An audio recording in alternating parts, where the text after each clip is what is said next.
नमस्कार दोस्तों, कैसे हो सभी। आई होप आप सभी बच्चों की तैयारी अच्छे से चल रही होगी। HPCL 2025 एग्जाम की यदि आप तैयारी करना चाहते हैं तो इस एग्जाम में कुछ चीजों को ध्यान रखना जरूरी है। इसका पैटर्न थोड़ा सा अलग है, स्ट्रैटेजी भी अलग अपनानी पड़ेगी क्योंकि न्यूमेरिकल बेस्ड क्वेश्चन ज्यादा पूछे जाते हैं।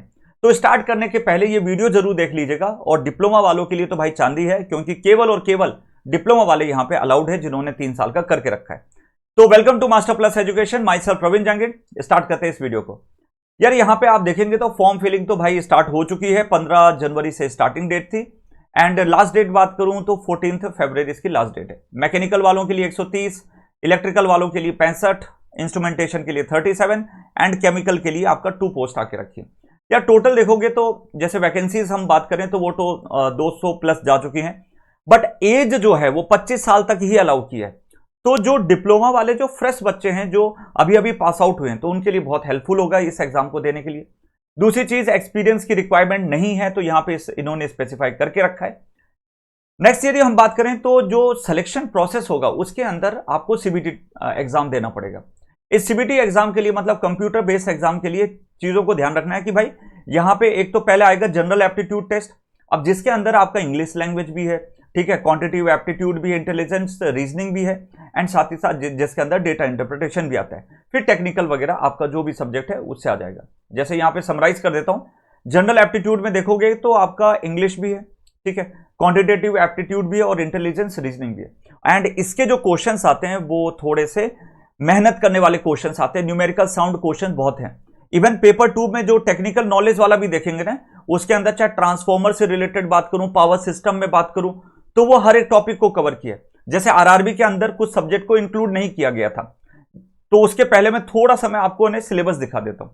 सिलेबस देखो कि इलेक्ट्रिकल सर्किट में लगभग 19 से 20, तो मैंने प्रीवियस पेपर को पकड़ा, उसके हर एक क्वेश्चन को मैंने देखा और उस क्वेश्चन के अकॉर्डिंग मैंने यहां पे डॉट बना के रखे हैं कि किस सब्जेक्ट से कितने क्वेश्चन। तो अप्रोक्सीमेटली 19 से 20 क्वेश्चन यहां से पूछे जा रहे हैं।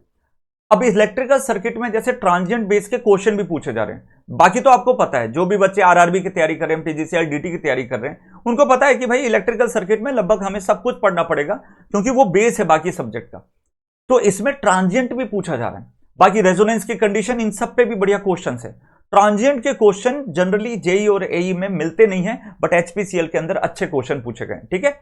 इलेक्ट्रोमैग्नेटिक फील्ड थ्योरी जो ज्यादातर बहुत बेसिक लेवल पे कहीं पे पूछा गया तो ठीक है, चाहे आरआरबी की बात करूं, चाहे एसएससी की बात करूं, चाहे किसी अदर स्टेट एग्जाम की बात करूं, यहां पे इलेक्ट्रोमैग्नेटिक फील्ड के आईएएस प्री बेस क्वेश्चन पूछे जा रहे हैं।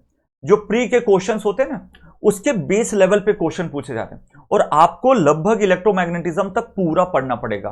वेक्टर की एनालिसिस हो, चाहे इलेक्ट्रोस्टैटिक्स हो, चाहे मैग्नेटिज्म हो, वो सब आपको प्रॉपर पढ़ना पड़ेगा। ये इलेक्ट्रिक सर्किट का पार्ट आप नहीं बोल सकते इसको डायरेक्टली, क्योंकि यहां पे आपको वो कर्ल, डाइवर्जेंस, इन पे भी लैप्लासियन इक्वेशन, इन पे भी क्वेश्चन है जो इलेक्ट्रिक सर्किट के अंदर इंक्लूड नहीं होते। तो कई बता देते हैं कि इलेक्ट्रिक सर्किट के नहीं, ये जो इलेक्ट्रोमैग्नेटिक फील्ड थ्योरी, इसको इन डेप्थ जाना पड़ेगा आपको। और बेसिक लेवल पे जो चीज मैंने करवाई है अपने बैच के अंदर, वो यदि आप प्रॉपर तरीके से कर लोगे, आपको किसी चीज की जरूरत नहीं पड़ेगी। दूसरी चीज बात करें तो इलेक्ट्रिक मशीन्स, तो इलेक्ट्रिक मशीन से आपको पता है कि ट्रांसफॉर्मर के भी 3 से 4 क्वेश्चन थे, इंडक्शन मशीन के 2 से 3 क्वेश्चन 3 फेज पे बेस पूछे गए थे और उसमें स्टेटमेंट डाले गए। जनरली स्लिप के क्वेश्चंस आ जाते हैं तो बच्चे खुश रहते हैं कि चलो स्लिप के बेस पे क्वेश्चन आ गए, बट यहां पे स्लिप नहीं, यहां पे आपको लैंग्वेज बेस डाल दिया, तो यहां पे उसके कंस्ट्रक्शन पे आपको कमांड करना पड़ेगा। सेम है कि सिंक्रोनस एंड इंडक्शन का रिलेशन आपको ध्यान रखना है। डीसी मशीन के न्यूमेरिकल बेस क्वेश्चन भी यहां पे पूछे गए। पावर सिस्टम की बात करें तो जितना पावर सिस्टम आप आरआरबी जेई, एसएससी जेई के लिए पढ़ते थे वो तो ठीक ही है, इसमें स्टेबिलिटी के भी क्वेश्चन आते हैं और इसमें लोड फ्लो के क्वेश्चंस भी आए हुए हैं। और ये जो क्वेश्चन है उन्होंने कहां से उठाए?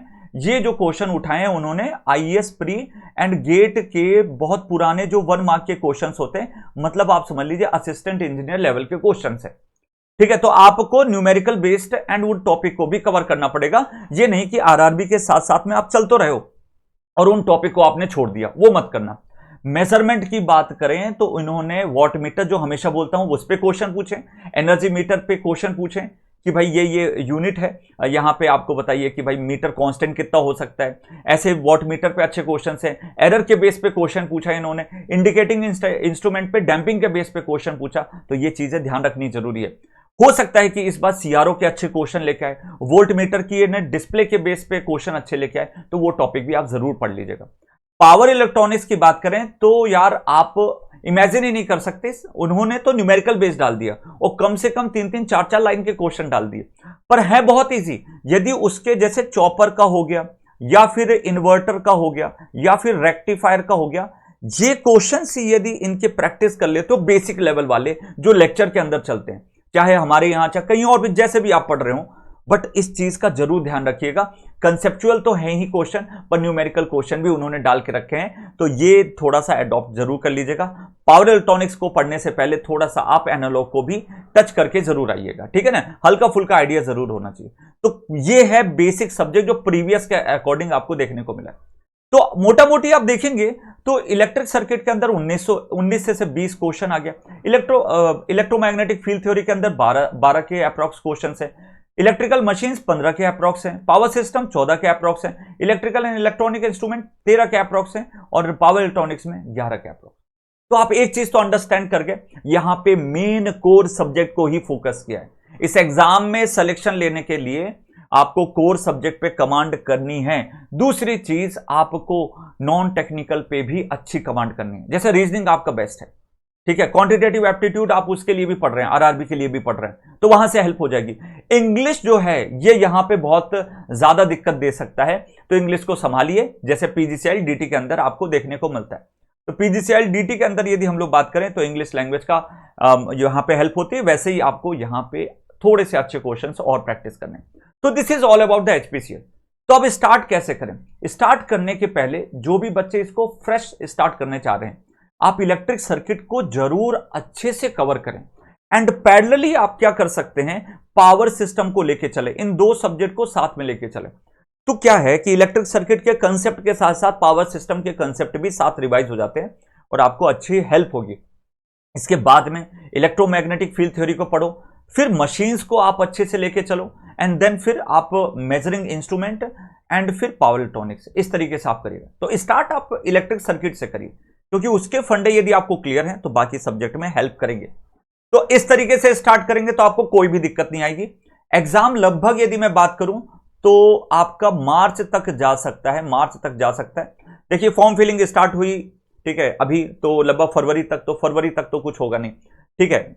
और देखिए प्रोसेस जो है वो थोड़ा सा फास्ट प्रोसेस रहता है, तो मार्च के एंड तक आपका करवा सकता है। यदि थोड़ा लेट लपाट करेगा तो अप्रैल तक खींच लेगा, ठीक है, अप्रैल के मिड तक करवा ही देगा, ऐसे चांसेस अभी बन रहे हैं। तो आप उस हिसाब से अपने एग्जामिनेशन की प्रिपरेशन करना शुरू करिए।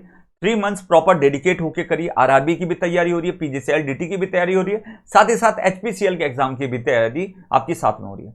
और आप किसी भी पेड कोर्स से जुड़ना चाहते हैं, आपको लग रहा है कि भाई आपको खुद से करने में प्रॉब्लम है, तो आप डिस्क्रिप्शन में दी हुई लिंक से हमारा एप्लीकेशन डाउनलोड कर सकते हैं प्ले स्टोर से जाके एंड अपनी तैयारी को बहुत आसान बना सकते हैं। हमने फी रिफंडेबल का भी बैच निकाल के रखे हैं, किसी भी कोर्स को लेते हैं और 14 डेज के अंदर आपको फील होता है कि यार इनके साथ फ्रीक्वेंसी मैच नहीं हो पा रही, तो आप 14 डेज के अंदर हमारी फी रिफंड करवा सकते हैं, ठीक है। वो हमें इसलिए विश्वास है क्योंकि आज तक कभी ऐसे केस आया नहीं, एंड बच्चे जितने भी हैं ये ऑफर लाने के बाद भी अभी नॉन फी रिफंडेबल का भी ऑप्शन चूज कर रहे हैं। तो वहां पे वो वीडियो चेक कर लीजिएगा, मैं डिस्क्रिप्शन में दे दूंगा, तो उसको चेक करके आप अपने इनरोलमेंट कर सकते हैं।